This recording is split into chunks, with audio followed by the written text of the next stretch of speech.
एक संत के श्राप से डूबी कांग्रेस, अब एक महिला के श्राप से डूबेगी केजरीवाल की लुटिया। एक तस्वीर बताती है, दिल्ली हार रहे हैं केजरीवाल। 70 नहीं, एक सीट की चुनौती से समझिए गेम। पहली बार कांग्रेस की जीत की प्रार्थना क्यों कर रही है बीजेपी? 70 साल पुराना पन्ना पलट रहे श्राप। हमारे शास्त्र कहते हैं, सन्यासी और स्त्री का अपमान करने वाला बड़े से बड़ा राजा भी एक दिन रंक बन जाता है। और इसके दर्जनों उदाहरण आपके सामने हैं, जिनमें से 3 बड़े उदाहरण आपको बताते हैं। पहला है 80 के दशक का, जब दिल्ली में कांग्रेस की सरकार थी। संतों ने आंदोलन किया तो सत्ता के नशे में चूर इंदिरा ने गोली चलवा दी।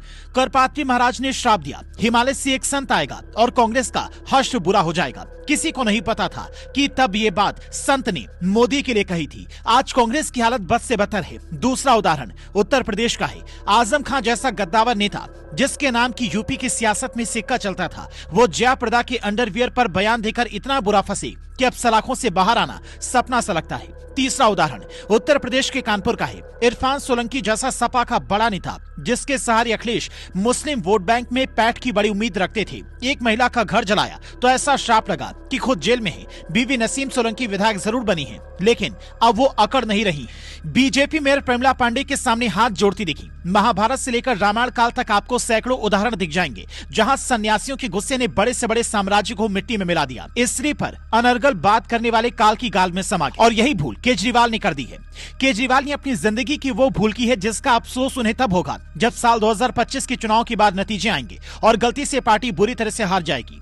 केजरीवाल जो महिलाओं के लिए 2100 रुपए की योजना लेकर आए हैं, उनकी नजर में एक महिला की इज्जत इतनी है कि सीएम आवास में उसके साथ मारपीट की जाती है। कहा यह तक जाता है कि ये मारपीट उनके कहने पर ही उनका पीए विभव कुमार करता है, जिससे आरोप लगने के बाद भी वो साथ लेकर घूमते हैं। कोर्ट के दखल पर गिरफ्तारी होती है। फिलहाल वो जमानत पर बाहर है। दिल्ली चुनाव को भी वो भरपूर तरीके से मैनेज करने की कोशिश कर रहा होगा। शायद इसीलिए स्वाति मालीवाल भी मैदान में उतर चुकी हैं और उन्होंने सीधे केजरीवाल को चैलेंज किया है। ये तस्वीर बवाना विधानसभा क्षेत्र की है, जहां पर जाकर स्वाति मालीवाल सीधा अरविंद केजरीवाल को चैलेंज करती हैं। क्या कहती हैं, जरा आप भी सुनिए। पानी आता, हम लोग को पीना पड़ जाता है पानी।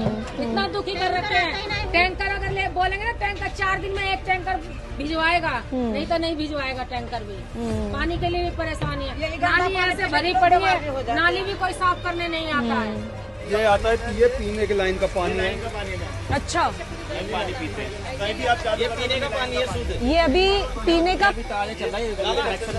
अच्छा, आता ही नहीं, ना नाली साफ होती है, ना पानी मिलता है, कुछ मिलता ही नहीं। उसमें भी किच किच किच किच। अगर दिल्ली की जनता को स्वाति के साथ हुई वो हरकत याद आ गई जो सीएम आवास में उनके साथ हुई थी, तो शायद केजरीवाल की मुश्किलें बढ़ जाएं और फिर सारा बूथ मैनेजमेंट फेल हो जाए। क्योंकि दिल्ली बीजेपी इस बार आम आदमी पार्टी की हार के लिए कांग्रेस की जीत तक का जहर पीने को तैयार है, ताकि आम आदमी पार्टी का सियासी ग्राफ किसी भी हाल में नीचे जाए। साल 2008 के चुनाव में ऐसा भी हो चुका है, जब आम आदमी पार्टी का गठन भी नहीं हुआ था। दिल्ली में बीजेपी और कांग्रेस 2 बड़ी पार्टियां चुनाव लड़ा करती थी। तब कांग्रेस ने 43 सीटें जीतकर सरकार बनाई थी, जबकि बीजेपी की 20 से बढ़कर 23 सीटें हो गई थी। हालांकि तब शीला दीक्षित जैसी नेता कांग्रेस के पास थी। अब कांग्रेस नेतृत्व के संकट से जूझ रही है। साल 2013 में केजरीवाल ने जिस हिसाब से कांग्रेस को अपने झाड़ू से साफ किया, वो पूरे देश के लिए ऐतिहासिक था। लेकिन अब उसी झाड़ू को साफ कर कमल खिलाने की तैयारी है। और ऐसा होता है तो मोदी के लिए शाह की तरफ से यह सबसे बड़ा गिफ्ट होगा। अभी योगी की एंट्री दिल्ली चुनाव में बाकी है। 5 फरवरी को होने वाली वोटिंग से पहले वो कितनी रैलियां करते हैं, कौन सा नारा देते हैं, इस पर सभी की निगाहें हैं। क्योंकि योगी के एक नारे से पूरा चुनाव बदल जाता है, ये तो हर कोई अब समझ चुका है।